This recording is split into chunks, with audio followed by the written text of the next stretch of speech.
चैत्र नवरात्र कब है और इसे लोग कैसे कर पाएंगे? चैत्र नवरात्रा जो होता है तो चैत्र महीना में होता है। चैत्र महीना के शुक्ल पक्ष प्रतिपदा को यह नवरात्रा स्टार्ट होती है, जो इस वर्ष 2024 को 9 अप्रैल 2024 को प्रारंभ हो रही है। यह नवरात्रा भी उसी नवरात्रा के तरह जैसे हम लोग आश्विन माह में मनाते हैं, तो 9 दिन की नवरात्रा और 10वें दिन विजयादशमी के रूप में मनाई जाती है। वैसे तो साल में 4 नवरात्रा होता है, 2 नवरात्रा गुप्त रूप में रहता है और 2 नवरात्रा जो है चैती नवरात्रा और आश्विन मास की नवरात्रा ये प्रचलन में है। हम लोग इसे अच्छे से धूमधाम से मनाते हैं।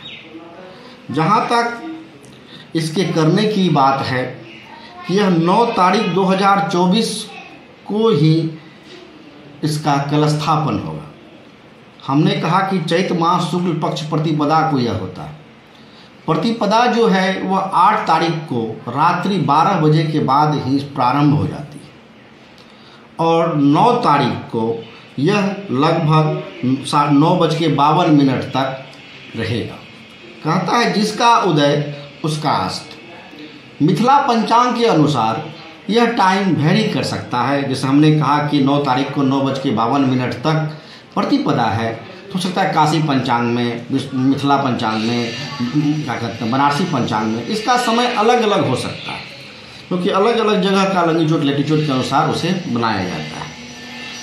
इस बार जो है ये चैती नवरात्रा में माता रानी घोड़ा पे सवार होकर के आ रही है और कहा जाता है कि घोड़ा पे सवार जब माता रानी आती है तो सबके लिए अच्छा और शुभ फल लेकर के आती है।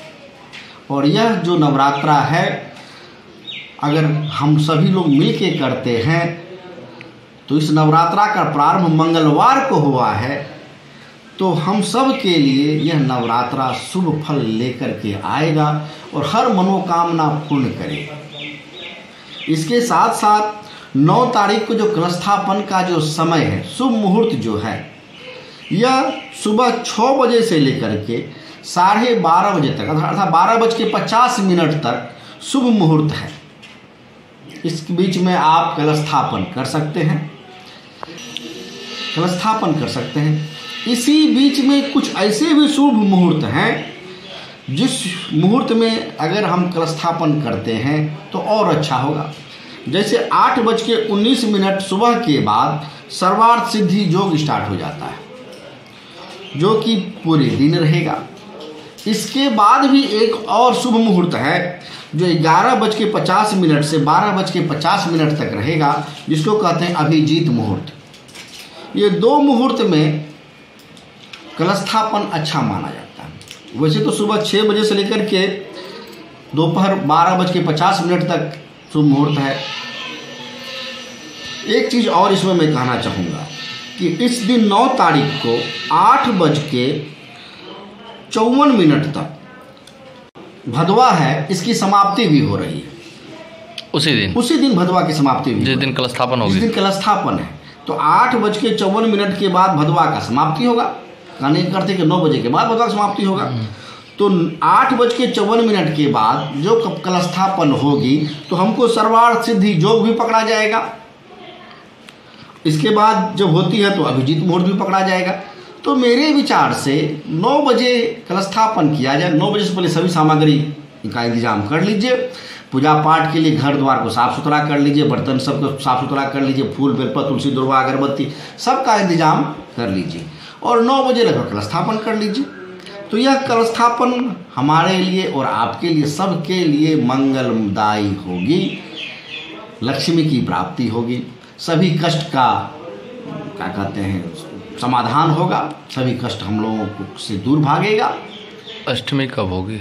हाँ, अब जहाँ तक है कि कलस्थापन के बाद अष्टमी कब होगी, सप्तमी कब होगी, तो अष्टमी जो है महाअष्टमी का व्रत लोग 16 अप्रैल 2024 को करेंगे।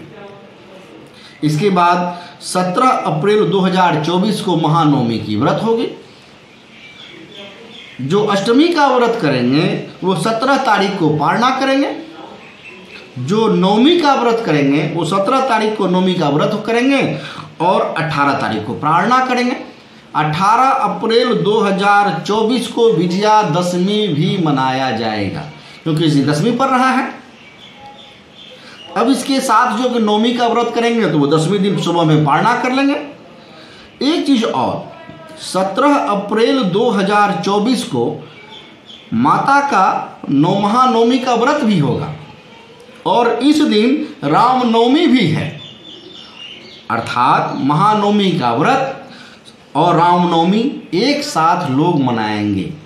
तो अतः ये 17 तारीख का जो उपवास है, नवमी का उपवास, बहुत ही पावरफुल माना जाएगा। मैया के साथ साथ बजरंगबली का भी हम लोग आराधना एक साथ कर लेंगे। संकट कटे मिटे सब पीरा, जो सुमरे हनुमत बिलबीरा।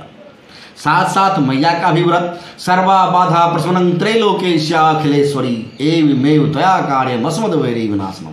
हे माता, तुम सब दुख हरण कर लो, सब बाधा को दूर कर लो। साथ साथ रामनवमी भी उस दिन है, तो सभी संकट को हरण कर लीजिए हे स्वामी, हे महावीर स्वामी। तो एक पंथ दो कार्य। तो महानवमी का व्रत आप सभी आदमी कीजिए। जो शुरू से ही अष्टमी का व्रत करते आ रही हैं वो अष्टमी का भी व्रत कर सकती हैं और नवमी का भी व्रत कर सकती हैं। उन्हें 2 दिन फास्टिंग हो जाएगा। तो इसके लिए आप अष्टमी के व्रत के दिन जैसा आप करती आ रही हैं, अगर निराहार करते आ रहे हैं तो निराहार लेंगे, अगर फल फलार लेकर के करते आ रहे हैं तो फल फलार लेके करते आ रहे हैं। नवमी के दिन भी आप उसी प्रकार फल फलार के साथ आप व्रत कर सकती हैं। इस साल मुझे लग रहा है कि किसानों का जो फसल की पैदावार होगी वो बहुत अच्छी होगी, बहुत अच्छी होनी भी चाहिए, क्योंकि मौसम हमें साथ दे रहा है। परिचय बता। और मेरा पंडित मनोत्पल झा, ज्योतिषी, महाराज जी हाथा पूर्णिया।